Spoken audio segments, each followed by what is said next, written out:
What's up, fellas? How you guys doing? What's good with you, my dog? Man, nothing, man. Enjoying that win. Enjoying that win. Got the AFC Championship coming to Denver. You can't beat that. It's great to see you, bro. You've played in a lot of championship Sundays, and you've also, you're the reason why I actually played for the New Orleans Saints in 2020, bro. You invited me to a workout at Valor Christian, and then they end up signing me. But hey, bro, can you talk a little bit about Sean Payton game planning for or with a backup quarterback? Obviously, you got a chance to see that in 2020. Well, first of all, that workout, you earned that. You was out there.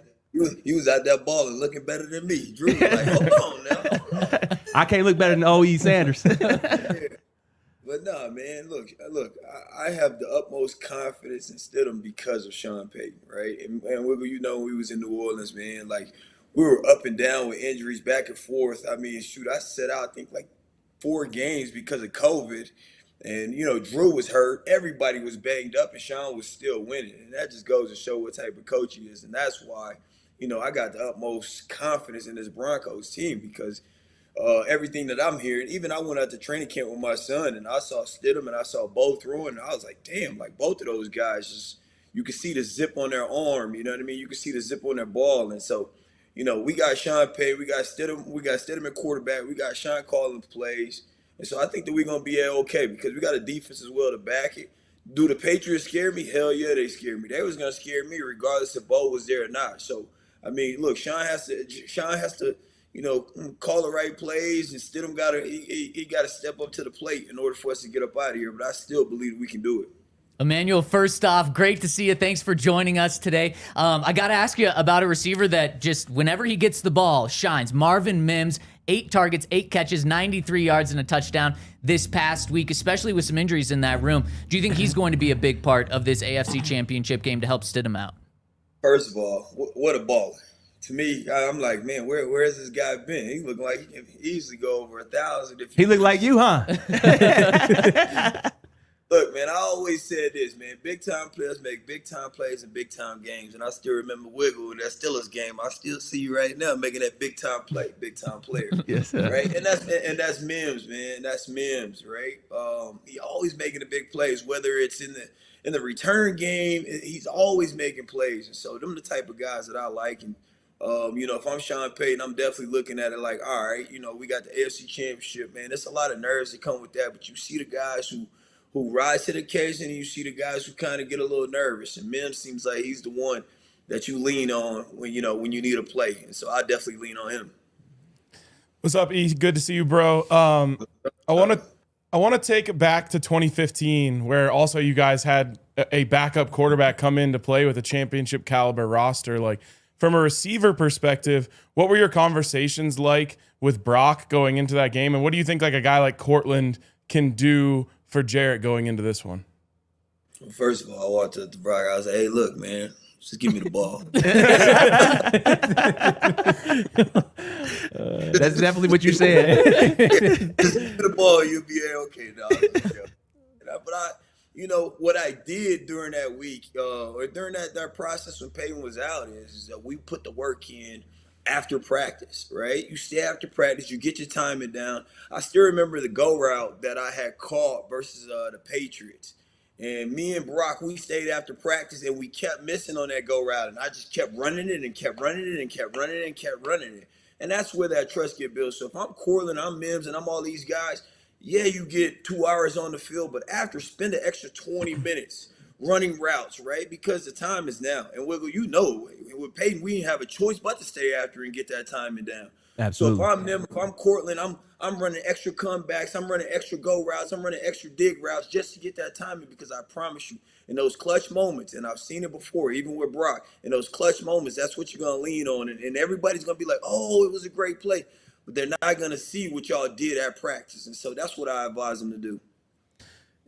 This is a revenge game for Jarrett too. He was drafted by the Patriots, backs up Tom Brady, backs up Cam Newton, backs up Mac Jones. If you're Jarrett Stidham, do you lean into the revenge factor? Say like these are guys who never gave me a chance, or do you just treat it like it's any other team? I'm leaning on all of it. I watched, a snippet of him prior, I guess after once the season had started, and he was saying that, man, I believe that I'm a starting quarterback in this league. I believe this, I believe that.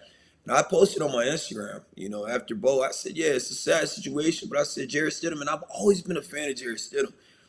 Like you just randomly just watching him play, I'm like, man, it's something about this guy that I just like. You know what I mean? Like just maybe it's the swagger or how he goes about his business, but it's something about it that I like. And so I posted, I said, look, Jarrett Stidham, this is your opportunity. This is a legendary moment. This is a legendary moment. This is something that your name could ring in history forever. Bo Nix breaks his ankle. Jarrett Stidham comes in, takes the Broncos to win the Super Bowl. You're a legend, man. And so, sometimes, man, you just got to trust God's timing. You got to trust God's plan for you. And if I'm Jarrett Stidham, I'm sitting back and saying, man, this is an opportunity of a lifetime. Take advantage of it. And, I got a feeling he's been ready. Listening to Sean, just how he speaks about him and everything, like that gives me the ultimate confidence too. And like I said, if I'm Jarrett Stidham, I'm also saying that I got a defense that can back me. I got receivers and I got Sean Payton that's going to put me in a great position to be able to go. All I got to do is manage the game and complete my passing and do my job.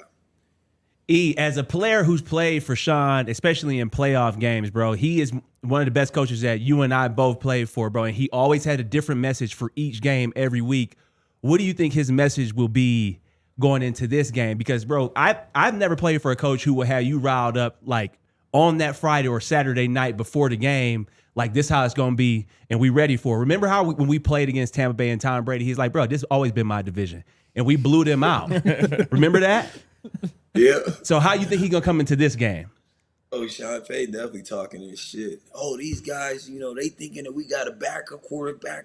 That's what they're talking about. You know what I mean? 100%. Hey, if y'all just do y'all job, if everybody do y'all job, Stidham, you've been waiting on this opportunity. You've been waiting on this moment. They don't know about you. We about to fucking show them exactly who you are. This moment is ours. That type of energy. You know what I mean? But man, that's what I love about Sean P. Man, he one of the realest ones, and man, like he's the best, man. Great motivator. He believes in his plays, and it's showing. He's a winner. He's a winner. What makes Sean special as a play caller and an offensive mind, being very close to him like you have been? Man, like, when I was in New Orleans, it always seemed like he was always, 2 steps ahead of the defensive coordinator and what they're thinking. But like, I'm watching the Broncos, offense right now. Sometimes he might be a play or two behind or throwing bubbles, and sometimes I look and I'm like, Sean, that wasn't a good call. But then all of a sudden, you look at the scoreboard at the end of the game and he wins. And so there it is. Like, to me, Sean Payton is a winner. He's a guy that, man, every single time I see him, man, it's just good energy around him. And like I said, that's why I believe, man, that we can win with Jarrett Stidham. You guys always, especially in 2015, had that defense that could, pick you up and take over a game when it was needed. I'm curious if you had that same feeling that I had the other night when they were creating all those turnovers, like, oh, these guys, this defense might have that same magic. I mean, yeah. I mean, we got one of the top defenses, and we've leaned on that defense all year, and we're going to have to lean on them even more in the AFC Championship with Drake May and these boys coming to town. Because if you don't think that they're coming in with a confidence saying, oh, yeah, we're going to the Super Bowl, they're telling themselves right now, we got this. These guys got a backup quarterback. Oh, we're headed to the Super Bowl. But again, we got a defense that can create turnovers. We got an offensive coordinator that can put us in the right position. And so those guys will be fooling themselves if they think this is going to be a cakewalk. Yeah, I was just going back and watching that 2015 AFC Championship game, which is just an incredible game. But some of the plays you made, jumping up, catching some of those tough passes, taking hits. What's it like just being in an environment like that? In Denver in particular, where everything's orange and it's loud and it's just the sun's out, it just looks beautiful. Like, what's it like playing in a game like that? It's crazy because I'm finally, watching the game, and I'm in the stands, and I'm like, dang, I get it.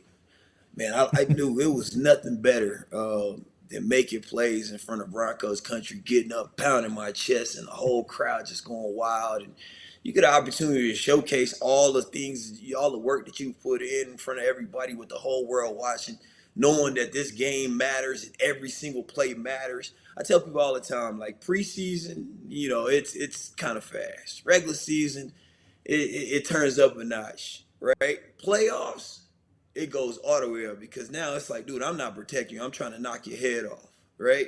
Then the Super Bowl, hey Benny, it's no holds bar. It's no Nothing, bro. holds bar. You know what I Yes. mean? So I'm actually looking forward to seeing, the AFC Championship game and watching in the stands because again, you got two coordinators that's giving you they're coming up with a game plan that they're trying to call the best plays and the best game plan ever. And then you got players out there that's actually playing hard because they know it's either win or go home. And so for me, like my advice to the players and entering this game is just take it one play at a time, right? Every single play, try to make it the perfect play, and that's all the way across the board from the offensive line to the wide receivers to the running back. Everybody should be coming in that huddle saying, man, look, one play at a time, one perfect play at a time, and let's stack 60-some plays and see what the results end up being. Everybody, that's Super Bowl champion Emmanuel Sanders, man, one of the best Broncos receivers ever, a great friend, teammate, somebody that helped me make the team. Obviously, the energy, the passion. He's somebody, bro, when I used to be on the field with E, like, he make you feel like you could do everything that he's doing. So, E, man, really appreciate you joining the show, my brother. We will see you on Sunday. All right, sound good, man. Y'all take care. All right, bro.